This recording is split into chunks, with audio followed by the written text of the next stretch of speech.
The New York Rangers have lost 3 games in a row on home ice to begin the season, which set an NHL record. This situation is pretty insane, and it's also pretty funny, so I wanted to talk about it in this video.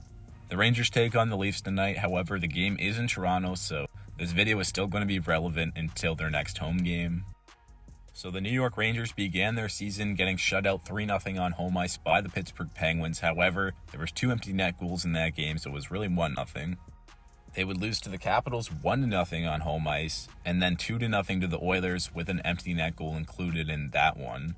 And the ironic part is that they won their other 2 games on the road so far this season, and they scored 10 goals across those 2 games. Another crazy fact to consider is that the Rangers have pretty much outplayed their opponent in all of these games. They're 5th in the NHL with a 55% expected goals percentage, and they've had more high danger shots than anyone else in the league, but it hasn't translated to goals. The production has been lackluster so far. Sam Carrick and JT Miller have 3 points apiece to lead the team, and no forward has scored more than a single goal. The only player to record more than a goal is Adam Fox, who leads the team in points with 4, and he has 3 goals. He's having a bounce-back season, but unfortunately is not translated to wins. They've also been getting some phenomenal goaltending, a .969 save percentage, which is by far the best in the league. Igor Shesterkin has been unbelievable.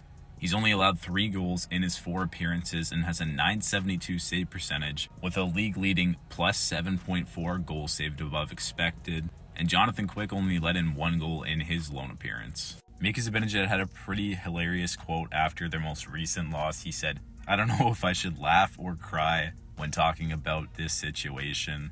And I'm sure Rangers fans are incredibly frustrated, but no need to get on Zibanejad for this quote. It's just such a crazy situation that you almost have to kind of make fun of it and hope that your luck turns around sooner than later. It'd be one thing if the Rangers looked like they weren't trying, but they've been the better team in most of these games and just haven't had any luck whatsoever. And I'm sure what stings Rangers fans even more is that Chris Kreider has 4 goals in his first 3 games with Anaheim, and he's known for his net front ability and scoring those greasy goals in tight, which is something that the Rangers are going to have to do if they want to end this slump.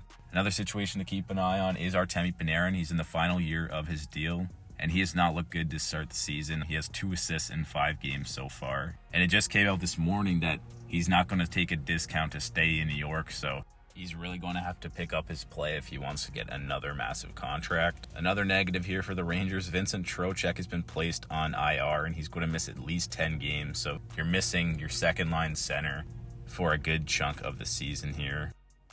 And with the Trocheck injury, the bottom 6 and really bottom 9 of this team is really lacking in terms of depth scoring. But even after the drought ends, I think there's still going to be scoring problems in the bottom 6. So I think that we could potentially see a move if the struggles continue. A guy that they could go after to try and improve the depth scoring is Igor Chinnikov of the Columbus Blue Jackets. 25-year-old winger, his contract is up this year, but he will have RFA status. He requested a trade out of Columbus. The fit there just isn't working anymore.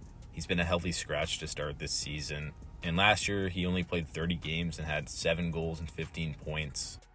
However, 2024, he did have 16 goals and 29 points in only 53 games. And he was looking to become a future piece of the Blue Jackets team, but obviously it hasn't panned out that way. So maybe a change of scenery could do good for him. And I'd imagine the price would be pretty cheap. It'd probably be like a mid-round draft pick or another young player that needs a change of scenery, maybe like a Brennan Othman. Another potential target is Nick Robertson of the Toronto Maple Leafs. He's 24 years old. He's also in the final year of his contract. There's pretty much always speculation that Nick Robertson is going to get traded at some point. It's been that way for like 2 or 3 years now. And he has faults to his game, but he is a goal scorer. He had 15 goals last year in 69 games and 14 goals in 56 games the year before, with pretty limited ice time and a reduced role on the Leafs. And another guy that probably is going to be relatively cheap. Another potential solution would be bringing up Gabe Perreault from the AHL. He's a first-round pick from the Rangers a couple years ago, highly regarded prospect. But I do think he suits more of a top 6 role as opposed to being able to play in the bottom 6, so I understand if they just want to let him marinate in the minors. But overall, just a wild start to the season for the Rangers. Do you think that we can see them make some moves here? Do they need that depth scoring, do you guys think, or do you think they'll just get that from the top end guys? and I'll see you guys in the next video.